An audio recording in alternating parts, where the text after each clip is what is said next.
Ghost has that fire for that ass. Fire for... Hey, what's good? What's up, passion fruit, Jerry? Hey, what's up, son? What's up, Mom? What it do? Hey. What's going on? Chilling. Chilling? What's up with you? I ain't heard from you for a minute, so I thought I'd stop by and have a little chit-chat with you and see what's going on. Everything good. Just problems, like, man, like... Well, everybody got problems, son, but, the thing to do is you got to give them to God and, just give it to God, whatever it is. Yeah. I just been going through a lot of things, like life, like just falls, death falls, discovering my kids, so that's what I just been trying to keep a clear head, hold on, try to keep everything straight. Yeah, life happens though, but you know what? You gotta keep going, even through the struggle, you gotta find the sunshine, even in the midst of the storm. Right. Alright? Right. Okay? Alright, then we'll talk later. Okay. Alright. You can't get no rid of this. Damn 640 Master Brown. Only speak the real. Only the real. Let's go. This is my life, grinding to my death day. Where I'm from, bodies dropping like every day. Dear Lord, please take the pain away. On my knees, praying for better days. The struggle is real where I say only God can lead the way. Asking God to lead the way. Only God can lead the way.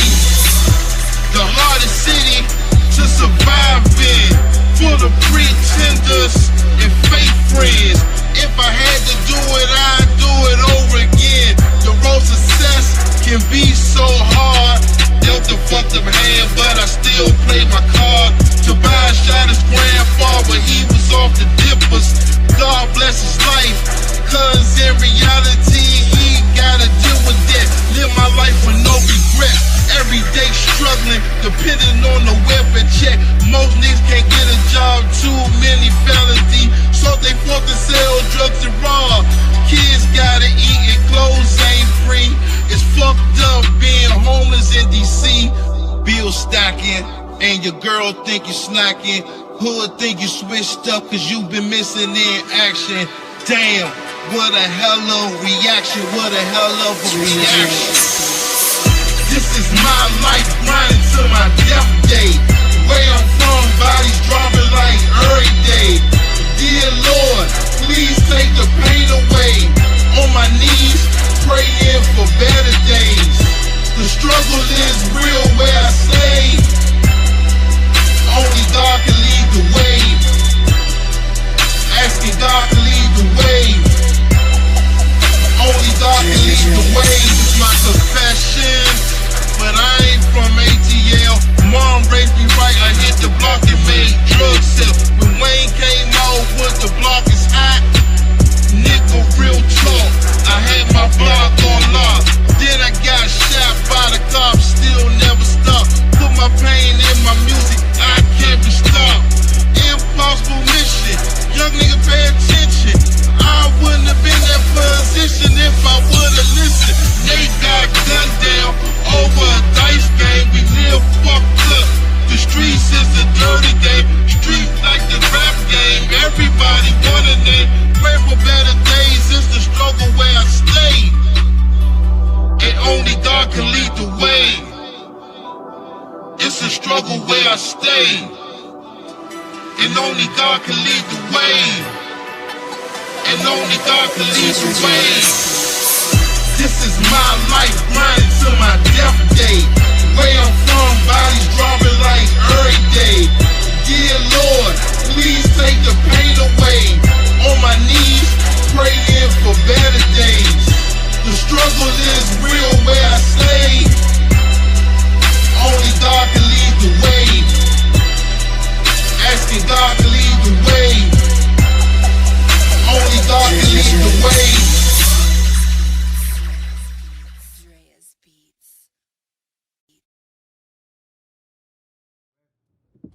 Welcome to the Go-Go platform, hosted by the man, the myth, the legend, Bam 640, and who else? Miss Bam 640. And look, man, this lady is in the middle. I'm not even going to introduce it. Hey, a lot of people thought I wasn't going to do it. Everybody said, I don't think you have the heart to do it. I don't think you have the guts. I don't think the controversial Bam 640 have enough to do it. So I'm going to let my lovely fiance introduce this lady that's next to me, and we're going to take it from there. Yes, this is my beautiful mother-in-law to be, Miss Michelle.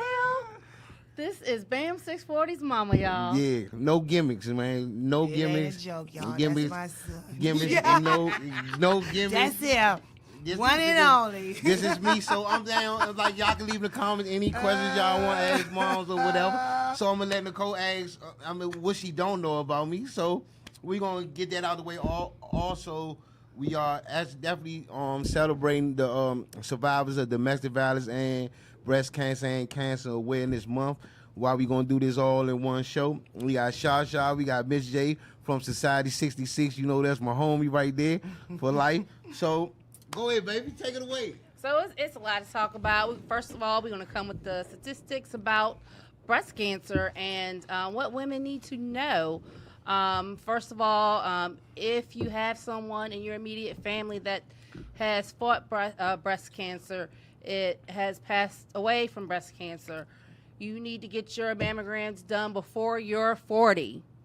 Get that done in your 20s, your 30s. You feel a lump, tell your OBGYN, tell your PCP. Get it checked out. That's something you don't play around with. Even if it's something simple, once they do a biopsy, get it done. Also, another way to detect cancer inside your body, when you go to the dentist, they offer you a breath test. Your breath tells a lot about what's in your body. People think that you're joking when you say it, because I was talking to Barry at the fire station one night, and he was like, really, your breath? I'm like, yes. The dentist will ask you, do you want a breath test? Because a breath test can detect cancer anywhere in your body. Right. And it also detect liver, something going on with your liver function, and so on and so forth, and a lot of information that we don't know about that. So shows like this and other shows that give you the information on health and wellness, particularly for us African Americans, because we are already at a disparity with that. So it's very, very important. And ask your doctor questions. That's also important. If you feel a certain way, or certain type of way, or something going on with your body that you know that's not normal, when you go to have your, I call mine up in a heartbeat, this ain't right, I'm feeling some type of way in whatever part of my body, and then you start to check it out. But it's very, very important that your health is about, that's you. That's you. And you had a scare a couple of years ago. I had a scare a couple of years ago. But first, let me say thank you for having me on the show. I'm really not an expert on anything. Probably being a mama of this one right here, because I had a lot of work to do with that one there. But anyway, yeah. So. My mom was diagnosed with breast cancer back in the 80s, I guess around about 80, I want to say about 85, somewhere around there, 85, 86, and in between there. And I was in my 30s at the time, and I had already had kids. I had 4 kids at that time. And then when she was diagnosed, the first thing they say is, oh, okay, we got to work with the kids, because there's a high possibility that through genetics, of course, that I would be susceptible, my sisters would be. They say the oldest girl. I don't know why that. I don't know if that's changed yet. But I immediately stopped smoking cigarettes. I really didn't smoke all like that anyway, and I don't know what the correlation between smoking cigarettes and breast cancer is, but I just know I was like cold turkey, didn't quit smoking cigarettes, picked up something else to smoke, but that's another story. But anyway, the cigarettes were out and the nicotine and so on and so forth. So I started getting mammograms when I was about 35, 36 years old, and I had to do it on a regular basis, and I continue to have regular mammograms, and that's ever so important. As soon as you feel something that's out of order, it's very important for us women to do breast exams, you know, and they're easy to do when you in the shower or whatever have you. I don't care how small your little boobies are, how big they are. It's on you. It behooves you, and it's in your best interest to check your breast for lumps and any kind of signs of disorder. Check around your areola and in the nipple area. Make sure you don't have any, abnormalities there or any leak in there. So I'm very conscious about checking my breasts on a regular basis and getting my regular mammograms. And I did have a scare a couple of years ago when I went to have my mammogram. They said, oh, something's not looking right about it, so you're going to have to come back. And they redid it over again. Thank God, you know, there was just a little scarring or some scar tissue or something, but other than that, everything was fine. So it's really, really important to have your breast exams on a regular, particularly if you have a case where your family member, particularly your mom or somebody in your family, your aunties even, it could also affect you in one way or another. So it's best to stay on top of yourself. And you as a Nicole, you as a person that have cancer, how do you deal with that? You just have to deal with it. I mean, that was the hand that was dealt to me. I think God puts his strongest people to a test. It's to test your faith. Your faith is to test your well-being, to see where you're at with him. And I truly believe that my cancer actually helped change my life. Oh, whoa, that's deep. And it does. You know, anything like that you have to go through, you know, it puts things in a different perspective. It puts your life in a total perspective, because, you know, you have to change some things, you know, and sometimes, you know, we don't want to, we're in denial or whatever have you, but it's very imperative that you change some things. Then God changes you in that instance, and he does make you stronger in that instance. You know, not even the strong ones, because the weak ones got to find some strength some kind of way. If they weak and they going through that, oh my God, you know, you got to trust God through the process, you know. And the thing is to not to and it's hard to, it's so easy for me to sit here and to say, having not been going through it, don't what can I say? How can I say it in a way that, so don't stress yourself, because you know what? Stress is a killer, you know? And then you already going through something and your resistance is already down, and then you stressing and you worry about, am I gonna die? All this kind of stuff, you know, and no, you know, you might not die. And I have some stats, and let me just say this, you know, and this is very recent information, and I shared this information with a group of 70 and up, you know, because I deal with seniors, and, you know, I give them the business, you know, I'm going to give them the facts, I'm going to give them the up-to-date, and I'm just going to let you know, because you know why? It's already disparity amongst us, okay? And I'm going to tell you some of those things, you know, so... the incidence of breast cancer in 2021 is 1 in 8 women. In 1975, it's 1 in 11. That's not much of a difference. No. Really, honestly, you know? And so, you know, it's the most commonly diagnosed cancer among women in the U.S. There will be an estimated 281,500 women new cases of invasive breast cancer. That's a lot. That's a lot. Even if you think of the strides and, you know, all the research and all the money that's been collected and all that and all this money spent to find a cure, there's still no cure. But there's been millions and millions and billions of dollars, trillions probably now, you know, since this thing started becoming, you know, more heightened and more awareness. So in the United States, a woman's lifetime risk of being diagnosed with invasive breast cancer has increased. Let me say that again. It's increased. It's more prevalent now since 1975. So that's something to think about. So incidence by age This one caught me. Older women are much more likely to get invasive breast cancer than younger women. Okay, old ladies. That ain't me, that's y'all. No, I'm just kidding. Okay, older women. The median age of breast cancer diagnosis is, guess how much? Can you guess? The median age. Median. 25 to 30? Nope. No. 62. Oh, wow. 62 years old. 62 is not the medium, though.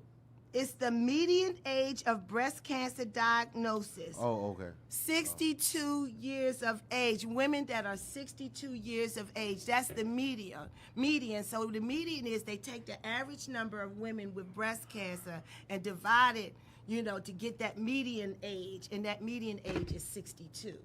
Wow. I'm almost there. You don't look it. I'm almost there. Mom, how old are you, Mom? For the public. 61, boy. See? She don't even I look just it. want Legs that. definitely don't crack. And look. I was trying not to tell it. I might got some Hey, look. suitors out there that might want to, And then, her old tail said, what, 60? Oh, old tail. Hey, No, look. just kidding. Hey, look. And another thing I want to be, till we get on the domestic violence, you had me at the age of 17, and there's so many young women that's having babies that don't know what to do. So what would your word of advice be to the young women that's having babies like you had me at a young age? Ooh. Because I remember we was talking today. I mean, we was talking one day in our conversation. You was like, and you told me something that I never heard you say. At the age of 17, I didn't know how to be a mother. I was just learning. I didn't know nothing about being a mom at 17. I knew how to, cook. I could cook because I was cooking when I was a young girl for my mom, because my mom had to work and I was the oldest girl, so I had to, kind of take care of my brothers and sisters. But it don't come with no manual on how to be a mom. That's right. And it's a day-to-day process. What you do is, you have to you got to find knowledge somewhere, and some of it ain't knowledge. It's on-the-job training and common sense. Oh, yes. It's those things. I didn't know how to be a mother. I'm 17. My mom wasn't as involved with my children or me having children, because she told me off the break, that's your baby. She was not playing with me. She said, if you choose to have him, that's your baby. So, that was a shock to me. Like, look, I ain't got you to help me out. You ain't right, lady, but that was my choice, and that was my decision to have them. But you just learn as you go, and it's a whole lot of prayer, and and you have to change.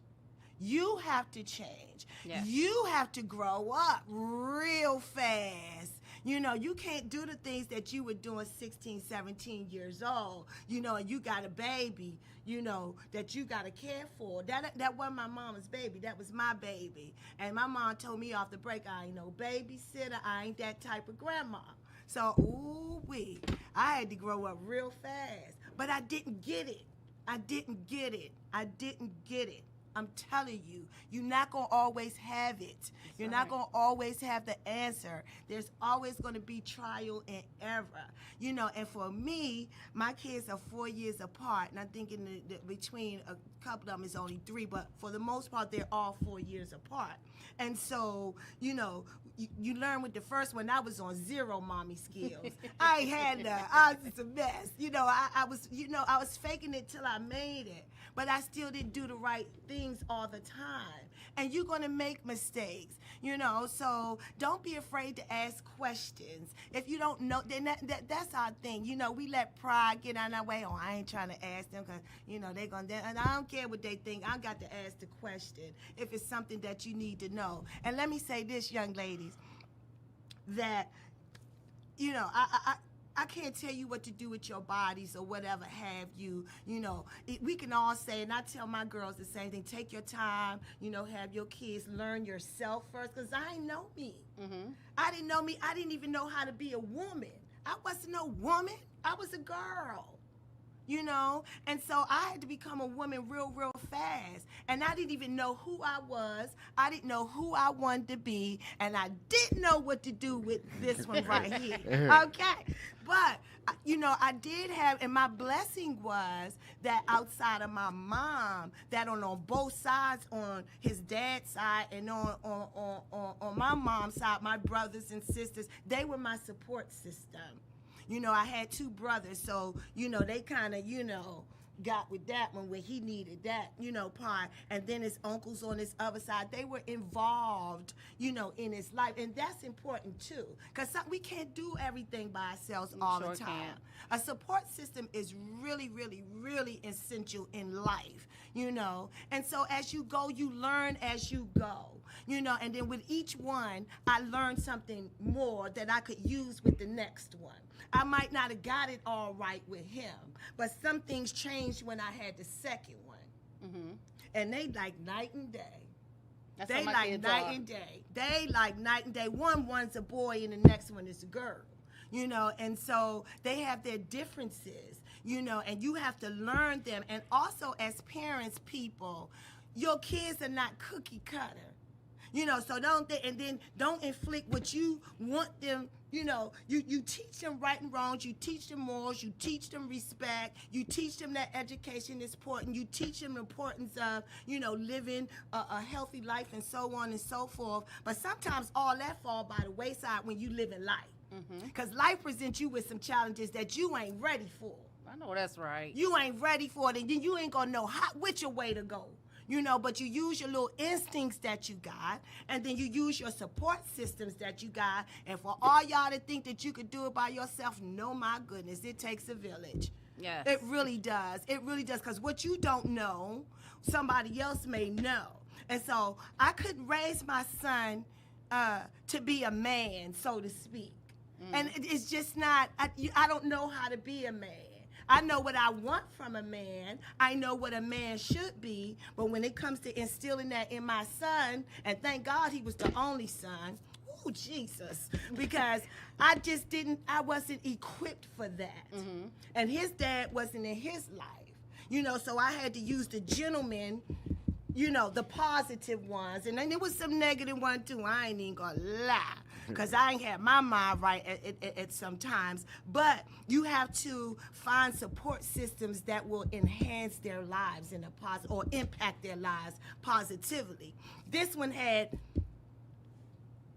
Google. There was so many people with positive energy, positive insight. They were working men, the suit and tie type. Some of them was the construction men that were, you know, but, you know, he's seeing this. He's seeing work ethic in a man. Those things I could tell him, but I couldn't teach him certain things about being a man and what a man's supposed to do, because I'm a woman. That's right. I could teach him how to be respectful of women. I can teach him how to know how to treat women, and he still didn't get the lesson. Bless his heart. You know, but you instill it in him. You plant the seed. You put the foundation there. And I had that foundation, and so I did have that to give him. I didn't have the other stuff, but I had that to give him. I had the foundation to lay, and then I looked for other things. Police. He was mad at me for that, you know, because there was one officer that really took a liking to my son, and my son was terrible. But guess what they said? Your son is very well respectful. He was respectful of the women that he came in contact with. He was always helpful of them. He would help them take their bags. Ma'am, can I mow your lawn? Till he started trying to see some of that kind of money. Y'all know what I'm talking about. And but you learn as you go. You grow with I grew with him. I was still a kid with a kid. Still doing kid stuff sometimes, but I had that foundation that I could give him, and then my support system was there for them. So that's what you do. And then as you have another child, what I learned not to do, I didn't do it with the next one, but I was doing some stuff. It's always going to be something that you learn. It's always going to be something that you do differently. And if you don't grow with each child, something wrong with you. That's right. Something's wrong with you. because it's a lesson in all of it. So by the time I get to the last one, which is the 5th one, I was a way better mama. I knew more. I was different within myself because I had to change some things with me as a mother. I'm like, oh, look. And when I started having daughters, oh, the game done changed. Because I cannot, raise no thoughts and all that kind of stuff. Some of my behavior was started at one time, but I was young. Mm-hmm. So those things I had to put to the side. I had to throw that away because that is not what I wanted my babies to learn as kids. And when they grow up and want to be thoughts, that's on them. That's right. But if I did my part, I'm all right with it. But they're going to have to learn the lessons, the consequences, the this, the that, the third, and that's what you tell your kids. Okay, I'm telling you the right way.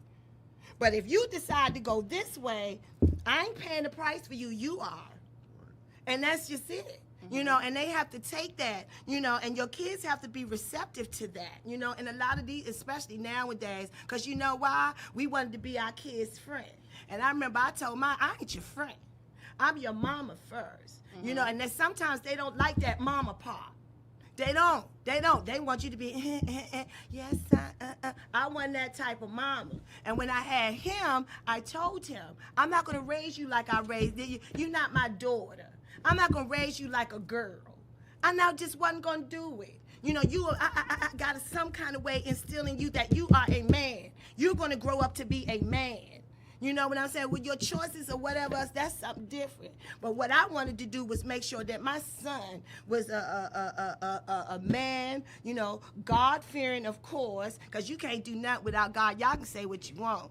And I was wild as I don't know what at one time, but you know what? I had that base. I had that God base. Mm-hmm. And when I couldn't do what I want to do, or I done said all, I was like, look, ooh, Lord, I don't know what else to do. I just had to give it to God. But with each child, I learned something new. And that new led me to be a better mom, a better person. I grew as a person, not just as a mom, but as a person. So when your kids get a certain age and they adult age and they want to come talk to you, they're going to feel comfortable come talking to, oh, mom knows some stuff. Mm-hmm. They might not have listened back then, but they're going to remember when mom gave them the nuggets that they needed. They might not have paid attention. So I said, mom don't know what she talking about, and these kids kill me. I've been on this world 61 years, and you going to tell me you going to know more than me? No, you don't. You ain't been through no to me. No, you don't. So that it's just that kind of thing. You just have to learn and you have to grow and you have to work on you. You can't expect something out your child that you don't expect of yourself. That's right. And you can't do that. So I'm just gonna say that there. You got to work on you too, because you want all this for your kids, and your kids do look at you, and they will pull you up. Oh, you They'll telling pull your me? car They'll quick. pull you real quick and be saying, "Oh, you telling me all this, but you doing X, Y, Z." And you got to change some things. And you can tell them all day long, "Yeah, I do that because I'm grown." Okay? Yeah, you can do that. But it's certain things, if you're going to do the grown stuff and you don't want your kids, witnessing that, you got to do that away from your kids. Mm-hmm. Period.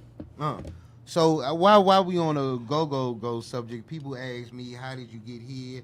How did you get the legendary? And I will always say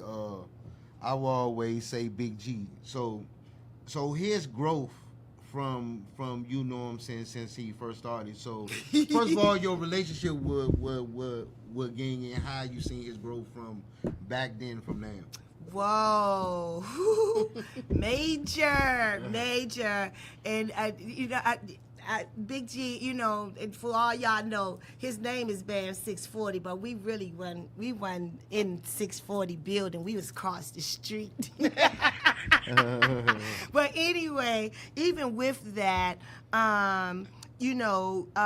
Big G used to come over to the house, and that's another one. Always respectful and that sort of thing, and we got the group pretty tight. He was one of my sons per se, and he could come sleep on my couch or whatever have you and whatever. But I saw something in him.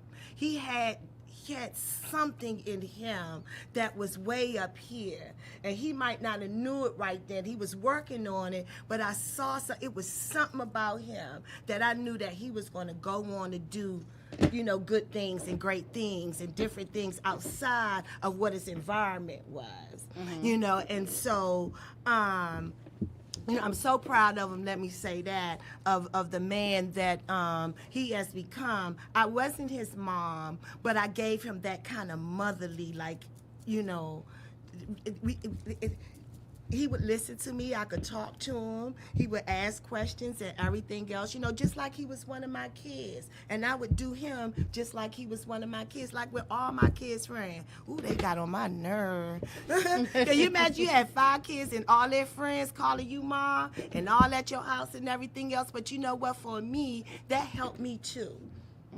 That helped me too, and it helped me know where my kids were and all this and that. It helped me knew that their friends felt comfortable being in my house, and what they knew was, if you in my house, my rules go.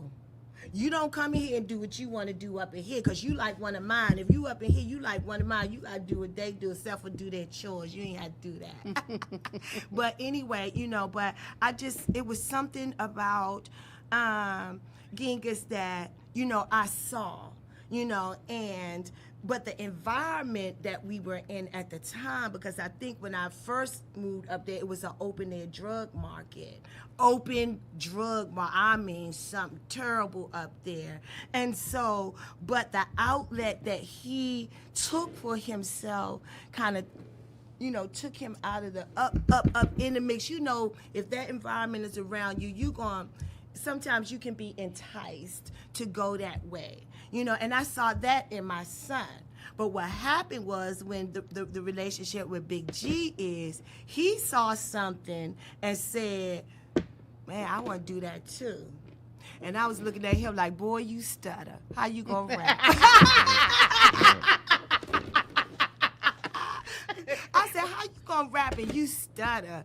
And I was kind of a little negative with it, and then I was like, I don't want you rapping about booty licking and ass clapping, and I don't even know if I want to hear my son, doing that kind of stuff. But I knew that Big G was an influence on him, but in a positive way, because he started to find another outlet other than getting caught up in, and he did it, God bless his soul, but, just having that influence, and I saw him pick up on, ooh, I want to do that too, and even, I didn't try, don't get me wrong, I never tried to discourage him, so to speak, but what you hear about rap and go-go and this, that, and the third, you be like, I don't know if I want my son to go that route. But I started having a different think about it, and then I had to have a think about it because I was playing all the go-go. I was listening to Too Short. I mean, true gangster rap, and that came from, I'm musically inclined, and nobody even know that. I played 3-string instruments. I wasn't a rapper. I used to sing too, in the choir, but something rubbed off on him in that arena. It wasn't necessarily the singing or playing the instrument, but he caught on to that rap thing. And so with Big G being there, and they talking and doing what they do as, boys and guys or whatever. And he gave him the opportunity, to stretch out there, and do that. But I've seen so much growth, and Big G is still like my son. I still call him son, and he be jealous. He be so jealous. I'm your son. You only got one son. I said, that's my son's son. I remember the first time I got in trouble. I posed, oh my God! I think I supposed to spend the night over Tug House. Yes. And the guys across the street said, "Man, Bam did that last night." She said, "Was you in a black hole last night?" I said, "What?" And all the guys was around the neighborhood bragging how I got on the mic. Man, they got me in trouble, man. They snitched on me. They got him in trouble, and they said he was a hot mess. No, that was the first time. I'm talking about the second time. The first time was Essence. I was scared because it was like 3,000 people in there. That when we're in the Ronnie T days, but I mean, And I then, think, you know, and that's what I was telling, well, son, maybe that's not, you know, the thing for you or whatever, but he kept at it. And so as it's headstrong as he was about it, I knew that that was something that he wanted to do. And I was like, it's nothing that I can say or nothing that I could do. It might not have been my thing per se, but that was something that engaged my son that really didn't keep him out of trouble. I ain't even gonna lie. I thought it was, but it didn't. But again, he found his niche somewhere. You know what I mean? And that's what you want for your kids. Find, you know, what your soul says. And his soul said it. Anytime somebody sneak out the house, y'all, and I'm sorry, son, I got to tell this story real quick, and I know it's the time constraints, but one day he said the backyard had a pool party somewhere, one of the pool parties. I think so. And so somebody never he knew his job was to take out the trash. Sometimes I would have had to tell him, and sometimes he would just, especially when it was something he wanted to do. So him gonna take the trash out. Okay, I hear the, he gonna dump the trash, okay. But sometimes I said, wait a minute, hold up, the backyard is not that long. The trash can is not that far. So he didn't come, it's my son. So I started to think mother's intuition, and you got to have it, y'all. And don't let y'all kids think y'all tripping or whatever else. When you feel something, you feel it, and you know they know that you feel it. I ain't never let them tell me, oh, Ma, you tripping. He already told me I was a lunchboxer. What'd you say? I was off the Lunchables. I wasn't that much off the Lunchables. So anyway, he didn't come back. And I was like, oh, my God. Where is this boy? And then I thought about it. I said, ooh, I told him that he could not go to that daggone backyard because he was 15, about 15, 16, maybe. No, I don't even think he was 16 yet. So I said, they don't have kids your age at that kind of stuff. So no, you can't go. Oh my, he took trash out, went.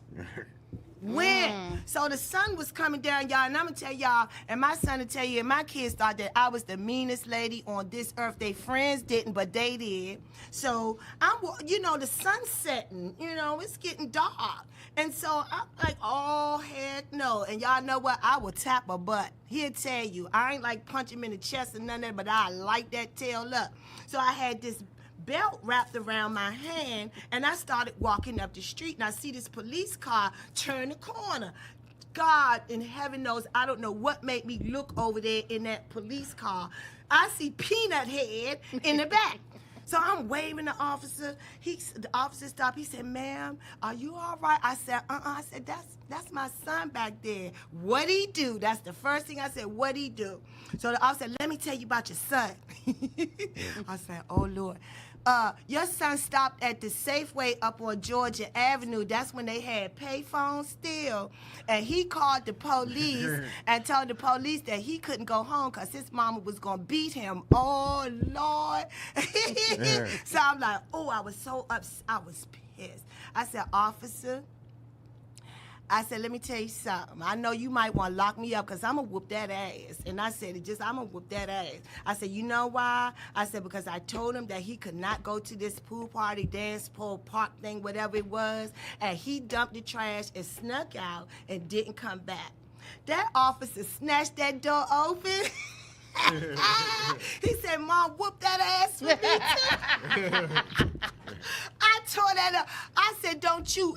And then I was worried because it was getting dark. I hadn't heard from my son, and they didn't have cell phones. I didn't have a cell phone equipped to give him a cell phone and all. You didn't need one because you just went to take out the trash, And so he did that, but the officer that brought him home took a concern for him. And so he would stop by and knock on the door, and this one would be so mad. They gonna think I'm hot. They gonna think I'm talking to the police. And you know me with my big bold ass self, I'm like, I don't care what they think. You gonna get your tail right. So that man would actually stop by, check on my son, make sure he's all right. He gave me some numbers to call so I could keep him out of trouble and this, that, and the third.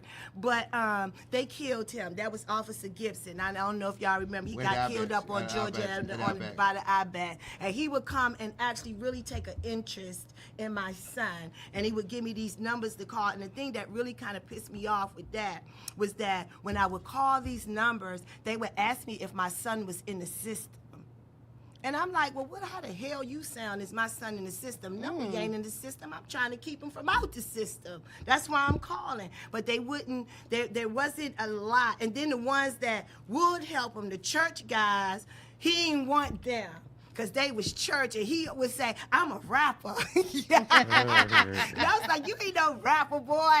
Yeah, I'm a rapper. You know, but Big G was a lot of influence, you know, on that. And even after that, I still didn't see it. You know, I didn't see it. I didn't try to really discourage my son, but I was like, you know, and he didn't want to listen. And, I got an ear for the music. I got an ear for the beat and everything else. My mom's in music. And we're a musical family. We had a family choir and everything. So I'm telling him, son, you need to hone your craft. You need to work on your craft. This one here, I'm it. You ain't gonna say, you don't rap, you don't know nothing. But you know what? I had to let go of me. I had to get out the way, you know, and say, okay, if that's what you want to do, you know, you can do that, but you gotta go to school. That part went out the window. You know what I'm saying? That was like, you know, I'm gonna be a rapper. You know, I ain't gotta go to school. I don't even like school. And I stressed education to the T. I'm telling you. But you know, he chose that route, and Big G was a lot of influence on a shout out to you, Big G. You still my baby son. My guy. That's my guy right there. Yeah, yep. So, Nicole, what you want to say? You hearing all these stories? I'm hearing all these stories. The young so guy. Everybody wants to know, is Bam really from the 640? Was he born in D.C.? No. I'm going to give it to y'all straight. This one is from Alexandria, Virginia. VA. He the V in the DMV. And so, but when we moved to Park Road, so that was 85 when I moved to Park Road. 8 years so old. He was like 8 years 7 old. going on 8. No, you were older because Mo was 5. And then it's 4 years, and Danielle was 9. You was about 13. So at that impressionable age, you know, we moved up to Park Road, and we lived across the street in the houses. We lived across from 640, but that's where he hung out at, you know, because everybody in the row houses, they really didn't have kids or boys that was his age, but everybody else was gathered over there across the street. You know, and so that was a problem, you know, for me, you know, as well, because he started trying to live that life, you know, and I even lied too sometime about it, you know, no, you ain't that, you know, and I kept trying, no, that's not what I want for you. You know, that's not what I want you to do. That's not where you need to be. And I'm like, you my only son. And I refuse to lose you to the streets. That's right. And so we went through it. And I'm telling you, every time I tried to get in that ass right there, he was not having it. He wasn't having it. He was like, nope, this me. I'm one of these. And I think one time somebody told him, you know, because I ain't playing no game. Your mother going to make a little punk out of you. I said, okay.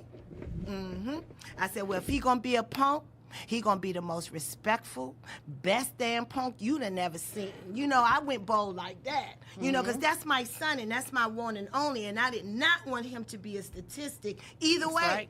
You know, and so I did everything in my power, and he fought me at every turn. Still to the day.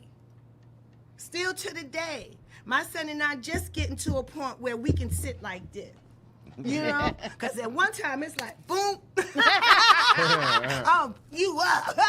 But he's not actually from 640. But we moved to DC 30. It's like 36 years now.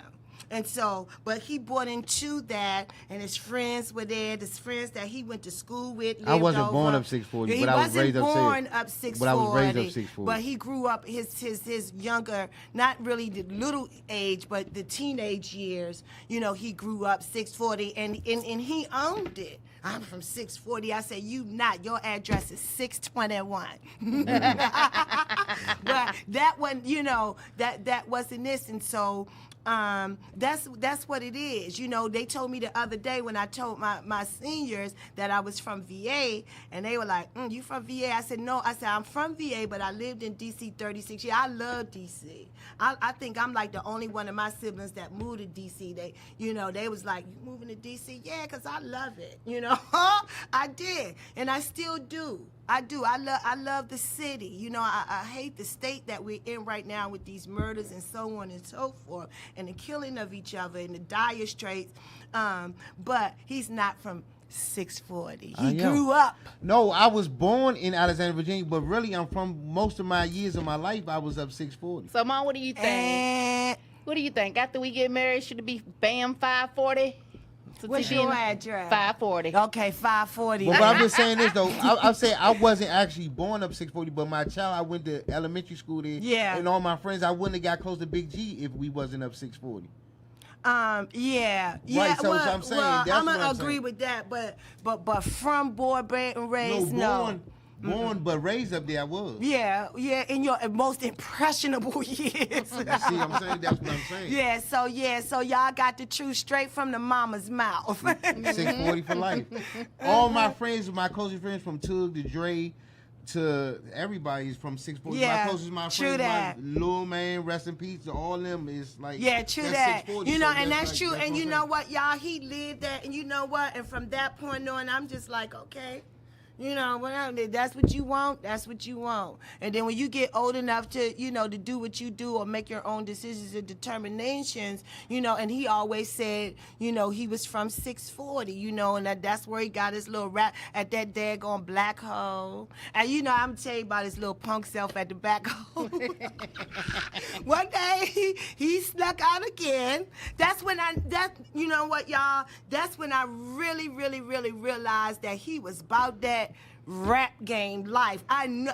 So one night, you know, I might have been a little twisted and he snuck out because, you know, I was on guard and I had the house that you could lock from the inside and take the key out. Don't tell me. I don't know how he got out. So him and my nephew that used to come to his aunt's house next door at 619, and we lived in 620.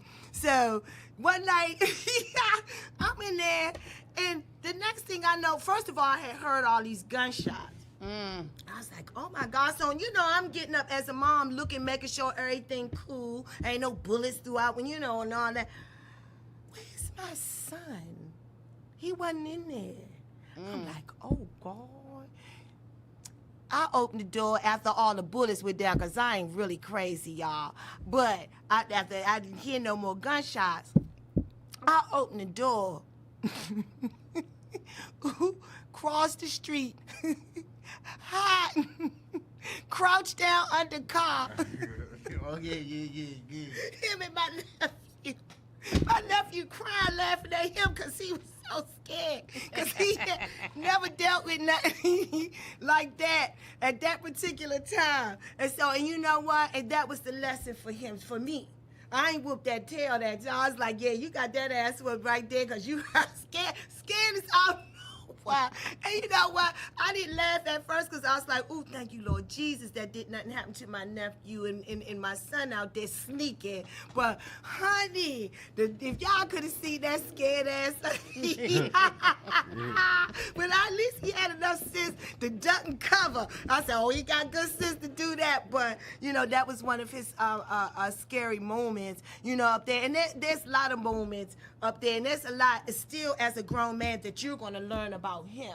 And as time goes on, we can't do this in 20 or 30 minutes and you're going to know all that. Because I think when I told you, when I first met you off the bat, oh, you going to learn. You going to learn what Plenty you of nights. Yes, indeed. And I'm like, oh, what? You going to learn today what you dealing with, and but it's good, when you can talk about it, and the lessons are learned, and that's what you want as a parent. You want your kids to grow as well. You want them to grow into productive human beings and citizens, period, of their communities. And and when I started to learn of some of the things that he was doing in the community, I still would, sometimes I would really be skeptical. I'm just not even going to lie, and I just really want to be transparent and truthful about, I didn't see it. I didn't. But I was the type of mom, I was like, look, I can't encourage you to do what it is that you choose to do and then be like, So I'm just like, I had to let go. And I said, you know what, son? If that's what you want to do, that's what you want to do. I said, but while you're doing it, make sure, just like somebody pulled you up, you have to pull up somebody else too. You have to give back. You have to teach the kids. You have to give back to your communities in a positive manner, because I was all about volunteering. My kids grew up, volunteering. I worked in transitional housing for like 16 years here in D.C., and my kids would volunteer. He didn't ever want to, because he just wanted to rap. I said, ain't no rapping in there. Only thing you gonna rap is a gift for Christmas for these kids, okay? That's the only rapping you gonna do. But you learn, you live, you learn, you grow, and I feel good in that I planted the seeds. No, was I a perfect mom? No. Did I make mistakes? Yes. A lot of them that I had to apologize for, but I wasn't beyond the apologizing. I'm like, look, I just gotta admit, I wasn't the perfect parent. I was mean as hell sometimes, but that was just being a single parent. Yeah. And your kids don't understand that they all come with their certain shit too. Excuse my language. Oh, we on the air. I'm sorry. No, it's Uncensored Network. Okay. Say whatever you want to say. It's uncensored? It's uncensored. Don't tell me that. No, I'm just kidding. But you have to, it's just certain things that, you want for your children, period. And I had to learn, too, that my kids are not carbon copies of me.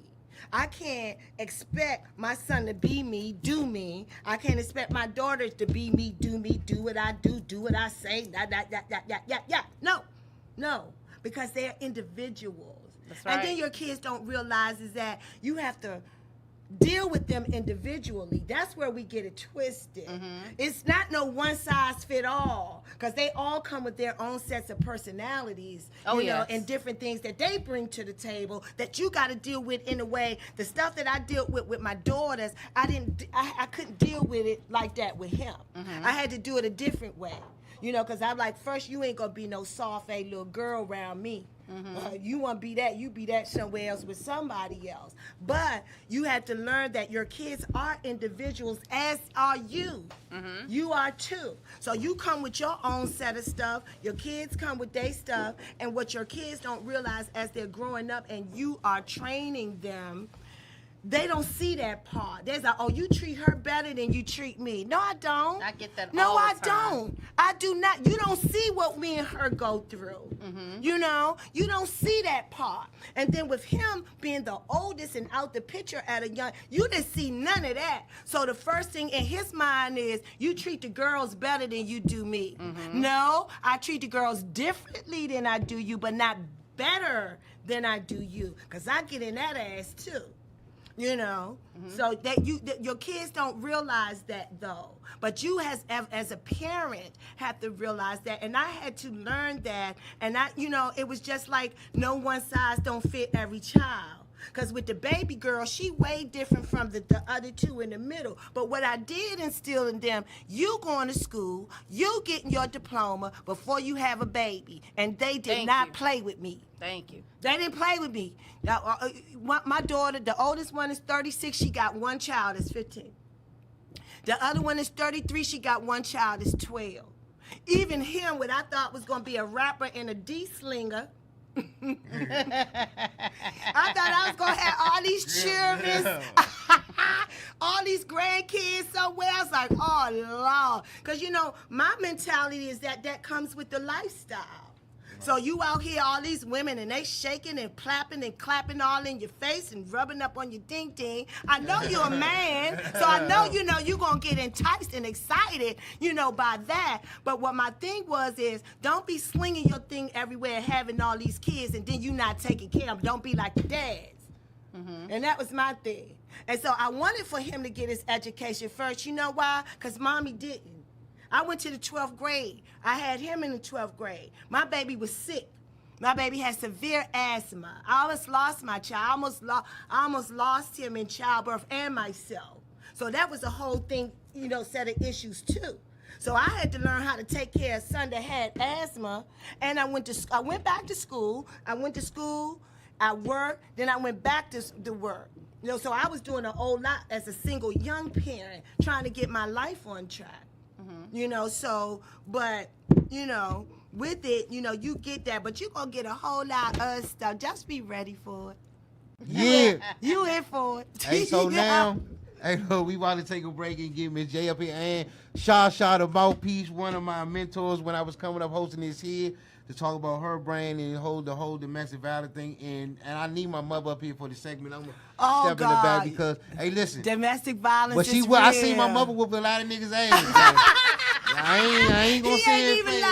He ain't even lie. She was one of the ones that fight back, man. I was a fighter, y'all. I done seen some. I ain't play no games. Now I ain't gonna say that I ain't get a black eye too one time, but other than that, oh no. And then, you know, and I was in a serious domestic violence information. But thanks be to God that I'm here to live about it, because I almost lost my life.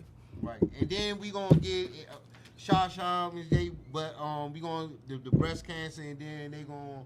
This is the code. This is gonna be the code segment, so I'm gonna stay and learn a lesson. So we gonna another cancer survivor, and then we got domestic violence and Sha and everything. And all that's real, y'all, and it matters. It matters. But women, I'm gonna say this. I'm gonna say this on the next segment, man. Listen, I understand that, but man, some of y'all women, especially y'all big girls, 300, yeah, I gotta keep your hands to yourself, man. Even if they 300, they can fall too. But you know what? I told you, you don't hit women.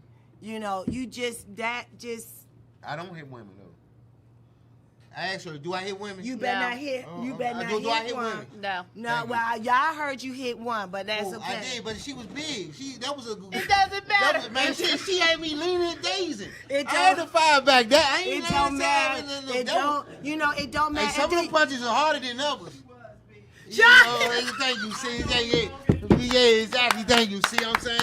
Now, some of them, man, I try to do what I can do, man. And sometimes you do have to protect yourself, guys. Let me just say that, too, just to be on the real. You do, because some of us women will take you. We'll go there. Mm-hmm. I'm one of them ones that'll go there. I'll stand up to your ass. But, you know, sometimes women, we got to take a step back, too, and you can't dare no men to hit you, because some of them will knock your tail cold out. You know, and sometimes it's deserving. You know, if you can avoid it, yes, at all costs. Mm-hmm. But if they about to piece you and not, get that. No, it's not nice. But anyway, I mean, true though, you have to protect yourself in any way, whether you're man, woman, you know, child or whatever. And I know we're gonna get into that a lot more so. All right, we're gonna take a break, set a new setup, and be right back, man. This is the GoGo platform live on GoGo 365 Uncensored Network TV each and every Wednesday. Let's go.